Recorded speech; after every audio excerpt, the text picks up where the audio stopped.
John Searle created a generator design that became a superconductor, producing extreme cold and incredibly high voltage that caused it to lift off the ground. But could he control this flying disc generator?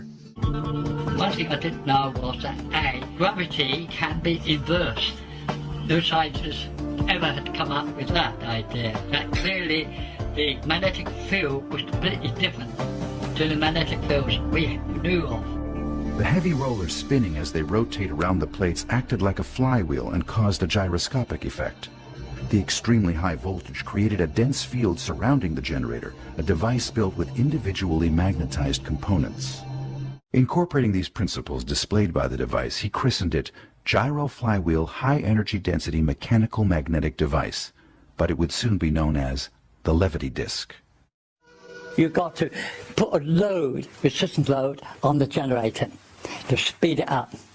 Now, once it starts, you get to about, on average, about 1 million volts, it begins to really build up a charge. Then this superconductivity switches in and the Earth pushes it up. But it's also affecting the atmosphere above it. It is making it pull to the rim and rotate with the field. So you've got like a hurricane effort. It's sucking it up. There's a magnetic field, there's a gap, a vacuum between that and the rim, and it's the photons which is discharged, trapped by the magnetic field, which gives it the glow. Basically, the Searle effect was meant to turn the ether, which is all around us, which contains energy, and tap into this energy, which has euphemistically now been known as zero-point energy. And various other people who followed Searle's footsteps have also potted around, and they've tapped into it by mistake. I can understand why people would have difficulty in understanding it, because it does take a great deal of effort to make sense of it technically. Fernando Morris, an electrical engineer and computer specialist, is responsible for the most credible attempt to rebuild the Searle effect generator.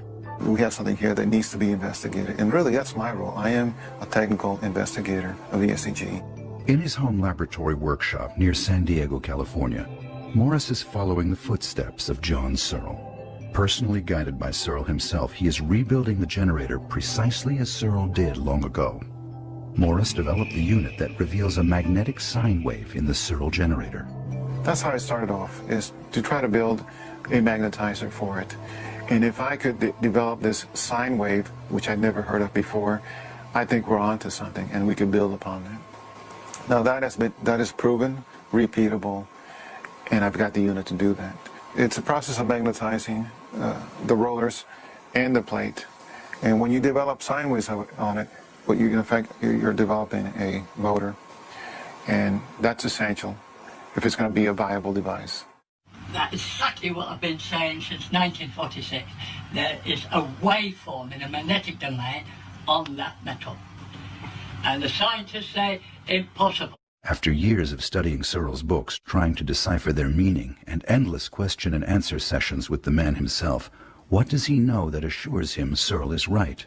I'm going to release a piece of information here that I've shared before, and that is the law of squares. That's one of those question marks right now, is how does that come about? It took me a while to understand it, but what it is, it represents time, space, and energy. And what it says, it's in a random state. That's not useful energy, but what John has done, he has transposed that matrix so that the output is uniform. And within nature, uniformity means resonance. So if you can resonate that with random energy, you got yourself an electric current, because electrons are the only things that are free to move on metal. So what we got here is a converter of random energy into electrical current. And that's the brilliance behind the machine here, is not only was John able to decipher his matrix, but he was able to make it into a workable device, and that's the SEG. Morris's mock-up of the SEG needs an outside power source, just like Searle's original back in 1946. This unit does not contain the rare earth material and will not display the Searle effect. It was built to demonstrate Searle's contention that spinning magnets give off an electric charge as measured by the flashing LEDs. What will be the reaction if and when the Searle generator functions as the inventor assures it will? I think the